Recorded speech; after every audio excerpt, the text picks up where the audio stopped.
আজি 11/2/2026 ইংৰাজী বৰ্ষত বৰপেটা জিলাৰ চৰ অঞ্চলক সামৰি লগতে গোৱালপাৰা জিলাৰ কিছু অংশ সাংবাদিকক লগত লৈ নৱগত শিমলীতলাৰ কাৰ্যালয় স্থাপন কৰি আমি জলজলি প্ৰেছ ক্লাব নামেৰে এখনি প্ৰেছ ক্লাব আমি আনুষ্ঠানিকভাৱে এখনি কমিটি গঠন কৰোঁ।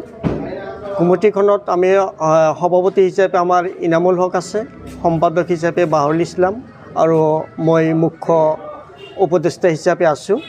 তে বিশেষকৈ এই প্ৰেছ ক্লাবৰ জৰিয়তে হয়তো আমি বহুত আশা কৰিছোঁ সমাজত কুসংস্কাৰ, অন্ধবিশ্বাস আৰু ড্ৰাগছৰ যিটো আমাৰ অবাধ প্ৰচলন চলিছে এইবিলাক যাতে আমি এই প্ৰেছ ক্লাবৰ জৰিয়তে আমি নিৰ্মূল কৰিব পাৰোঁ আৰু লগতে আমাৰ এই সমাজত হয়তো কিছুমান হয়তো দুৰ্নীতিও চলি আছে, এইবিলাক যাতে আমি সাংবাদিকসকলে লগতে আমাৰ এই অঞ্চলৰ যিসকল বুদ্ধিজীৱী বা মুৰব্বীসকল আছে তেওঁলোকক লগত লৈ আমি এখন যাতে সুস্থ সমাজ গঠন কৰিব পাৰিম তাৰে আশাৰে আমি এই নৱগত শিমলীতলা জলজলি প্ৰেছ ক্লাব নামেৰে নতুনকৈ এখন প্ৰেছ ক্লাব আমি গঠন কৰিলোঁ। বৰপেটা জিলাৰ বৃহত্তৰ চৰ অঞ্চলৰ লগতে পূব গোৱালপাৰাৰ বৃহৎ এৰিয়া মাটিয়ালৈকে আমি 11জনমান সাংবাদিক একলগ হৈ আজি জলজলি প্ৰেছ ক্লাব নামেৰে এখন নতুন প্ৰেছ ক্লাব গঠন কৰিলোঁ।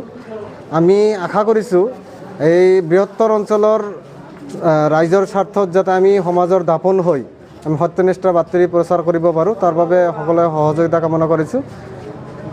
কিমানজনীয়া কমিটি আছে? আজিৰ কমিটিখন টোটেল 11জনীয়া কমিটি। সভাপতি কোন আছে? সভাপতি হিচাপে মই নিজে ইনামুল হক আৰু সম্পাদক হিচাপে বাহৰুল ইছলাম ডাঙৰীয়া, লগতে আমাৰ মুখ্য উপদেষ্টা হিচাপে আছে ইমান মীৰ ডাঙৰীয়া। শপত গ্ৰহণ অনুষ্ঠান কিমান তাৰিখে? আমি অতি সোনকালে আমাৰ কমিটিৰ সিদ্ধান্ত লৈ অতি সোনকালে আমি শপত গ্ৰহণ অনুষ্ঠানৰ আয়োজন কৰিম আৰু তাত আমি সমাজৰ বিভিন্ন গণ্যমান্য ব্যক্তিসকলক মাতি কেনেকৈ সমাজৰ দাপোন হৈ কাম কৰিব পাৰে পৰামৰ্শ লৈ আমি সেইমতে আগবাঢ়ি যাম। 2026 বৰ্ষৰ নৱবৰ্ষৰ সমগ্ৰ ৰাজ্যবাসীক স্বাগতম জনাইছোঁ। আমি জলজলি ক্লাব নামেৰে নৱগত শিমলীতলাত নতুনকৈ এখন প্ৰেছ ক্লাব আজি গঠন কৰিলোঁ।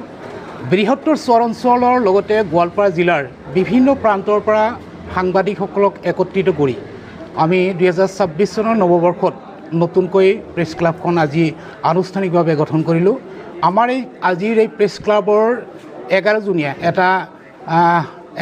এটা কমিটি গঠন কৰিছোঁ আনুষ্ঠানিকভাৱে।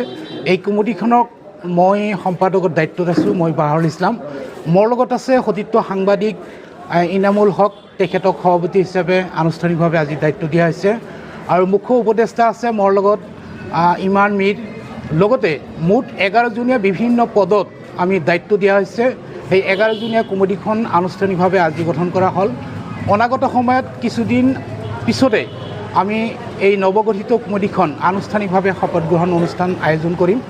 আমি বৃহত্তৰ চৰ অঞ্চলৰ লগতে গোৱালপাৰা জিলাৰ বিভিন্ন প্ৰান্তৰ পৰা যিসকল শিক্ষাৰ লগত জড়িত, সমাজৰ বিভিন্ন অনুষ্ঠান প্ৰতিষ্ঠানৰ লগত জড়িত যিসকল ব্যক্তি তেখেতসকলক লগত লৈ আমি শপত গ্ৰহণ অনুষ্ঠান এখন আয়োজন কৰিম।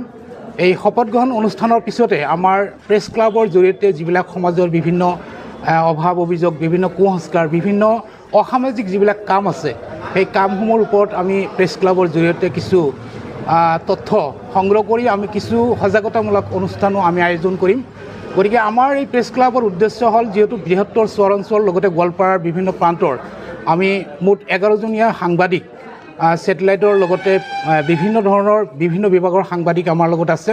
গতিকে আমাৰ উদ্দেশ্য হ'ল অনাগত সময়ত যাতে আমাৰ সমাজৰ যিবিলাক কুসংস্কাৰ, যিবিলাক অসামাজিক কাম তাৰ ওপৰতো আমি প্ৰেছ ক্লাবৰ জৰিয়তে ডেভেলপমেণ্টৰ কাম আমি অনুষ্ঠিত কৰিম। আমাৰ উদ্দেশ্যখিনি এইখিনিয়ে।